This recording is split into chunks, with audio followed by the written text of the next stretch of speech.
Practicing assiduously, the yogi, having acquired perfection through many births, attains the supreme state, moksha, purified of all sins. Again पुनर्जन्म, वृत्तियों के पुनर्जन्म की बात हो रही है। समुद्र में लहर उठी गिर गई, वो लहर दोबारा नहीं उठेगी। समुद्र में जो एक लहर एक बार उठ गई वो दोबारा नहीं उठेगी। पर वृत्तियां सबके अंदर सेम होती हैं, काम क्रोध लोभ तो हर एक के अंदर होती हैं, वो उनका पुनर्जन्म होता रहता है प्रकृति में। वैसे ही थॉट के लेवल पे हर इंसान का जन्म होता रहता है। You can't meet a same person twice even in the same person. तो कॉन्टिन्यूस प्रैक्टिस से, कॉन्टिन्यूस सही लोगों की संगति से, कबीरों बुद्धों की संगति से आदमी अंत में वहां तक पहुंच सकता है जिसके बारे में शब्दों में बयान नहीं किया जा सकता, क्योंकि शब्द लिमिटेड होते हैं, थॉट लिमिटेड होती है, थॉट मैकेनिकल होती है। प्योरिफिकेशन, माइंड की प्योरिफिकेशन के बाद अगेन सेम बातें बोलता हूं मैं, तो नहाए गंगा गोमती रहे बैल का बैल, बात मन की हुई है। मन ने अपने चारों ओर ये पकड़ के चीजें इकट्ठी कर ली हैं, ये पकड़ ले, ये पकड़ ले, वो पकड़ ले, वो पकड़ ले। पहरेदार नहीं खड़े होते कि मेरे को पूर्णता मिल जाएगी, जैसे कि राजा पहरेदार खड़े कर ले, इसको मौत नहीं आई कहीं। शीशे का घर बना ले, पूरी सेना खड़ी कर ले बाहर की मौत को रोक लेना बाहर। कई लोग राजा ऐसे पागल हुए ना, कई कहानियां मिलती हैं कि एक मौत से भागा हुआ था। तो ये मन की शुद्धि की बात हुई है। मन की शुद्धि, मन का कचरा साफ, ऐड करना नहीं और गलत कचरा साफ।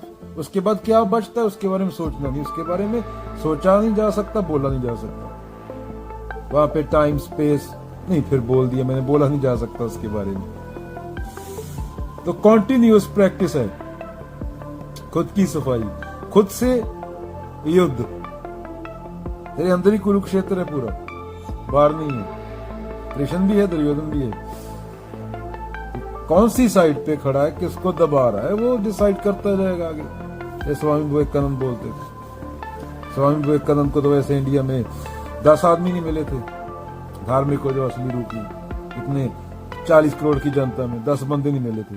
बोलते 10 बंदे मेरे को नचिकेता के लेवल के मिल जाएं, 100 बंदे आई थिंक, क्या बोला था याद नहीं, गूगल सर्च कर लेना, तो मैं इंडिया का नक्शा बदल दूंगा। लोगों ने उल्टा उनका घर छीन लिया उनकी माँ का। ऐसे हम लोग हैं, अंदर से बीमार, सोच बीमार। अध्यात्म में जीवन का लक्ष्य क्या बोला गया है, उसे बोलते हैं जीवन मुक्ति। ना स्वर्ग, ना नर्क, ना कोई एनलाइटनमेंट, ना कोई मोक्ष, क्योंकि सफर तो अभी कर रहे हैं, सफर तो अभी कर रहे हैं। तो ये आदमी के मरने के बाद मुक्ति धाम, मुक्ति की बसें वो क्या चल रही हैं, वो तो मुक्ति क्या, मिट्टी को क्या मुक्ति चाहिए। मिट्टी तो जब तक तेरे पास ये 5 तत्व का शरीर है, तेरी चेतना जुड़ी हुई है, तब तक तू सफर कर रहा है ना। मिट्टी कहे कि सफर करती, कोई मिट्टी को सफर करते देखा, हवा आती उड़ जाती है। तो ये पंडित लोग तुम्हें लूट रहे हैं कि बंदे के मरने के बाद वहां स्वर्ग है, वहां पे स्कूटर भेज देंगे, तो प्रूफ मांग करो ना भाई इसका। स्कूटर कहाँ भेज रहे हैं?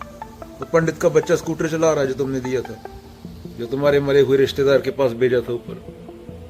और स्वर्ग नरक ये उपनिषदों में कहाँ है, गीता में कहाँ है, कहाँ से आया? खुद पढ़ो ना।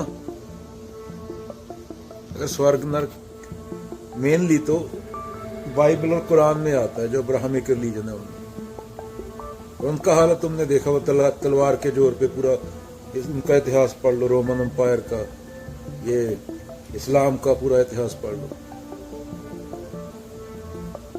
तो स्वर्ग नरक का अध्यात्म से कोई लेन देन नहीं है। अध्यात्म सवाल पूछता है, मैं कौन हूं, मैं परेशान हूं और मुझे सफरिंग दूर करनी है, और उसके लिए नित्य नीति का प्रोसेस है, खुद को जानने की। मैं ये शरीर नहीं हूं, मैं ये मन नहीं हूं, मैं आइडेंटिटी नहीं हूं। वो प्रैक्टिस लगती है उसमें, वो सब संयोग की चीजें, उनका सत्य से कोई लेन देन नहीं है। तो कहाँ पैदा हुआ, तो ब्राजील में हुआ या ऑस्ट्रेलिया में हुआ या इंडिया में हुआ, उस हिसाब से तेरा दिमाग, तेरी कंडीशनिंग हो गई। अगर अफ्रीका में पैदा होता तो डिफरेंट तरीके से होती, तो पत्ते डाल के जिंगल वाला वो करता, कोई उड़ने वाले भगवान को मानता जो तेरे जैसा काला है, क्योंकि अफ्रीका में पैदा होता तो रंग काला होता तेरा, ऑस्ट्रेलिया में पैदा होता तो रंग गोरा होता, तो उस वहां के हिसाब से कंडीशनिंग होती, तेरा आला दुआला कैसा है। तो ये सत्य थोड़ी हुआ। और दूसरा शरीर जंगल का सेम, बंदर बंदरिया और केले के लड़ता है, और इंसान की भी सेम ही बात है। इंसान की जिंदगी में भी 99% की जिंदगी में करेला और औरत ही है ना, रात को क्या बनेगा, छोले भटूरे, यही जिंदगी है। कबीर तो बोलते हैं मानस जन्म दुलंब है, मिले न बारंबार, तरुवर पत्ता ज्यों जड़े और न लागे ठार। बहुत बड़ी घटना है ये। आज 20 के हो, कैसे 40 के हो जाओगे, कल परसों 60 के, 80 तक पहुंचते नहीं। 80 तक तो 5% लोग ही पहुंचते हैं। तो ये ऐसे चला जाएगा। ये जो ब्रह्मांड है ये 14 बिलियन साल पुराना है, धरती 4.5 बिलियन साल पुरानी है। अगर धरती के पूरे टाइम को एक दिन के अंतराल में घुसेड़ना हो 24 घंटे में, तो 24 घंटे में जितनी पुरानी धरती है, तेरा जीवन 80 साल है तो एक माइक्रो सेकंड गया, खत्म, उड़ गया। तो चीजों की विशालता में तेरी औकात बहुत थोड़ी है, तू डूअर बना फिरता है। कितने बंदे कोरोना के टाइम कितने गए, किसको फर्क पड़ा?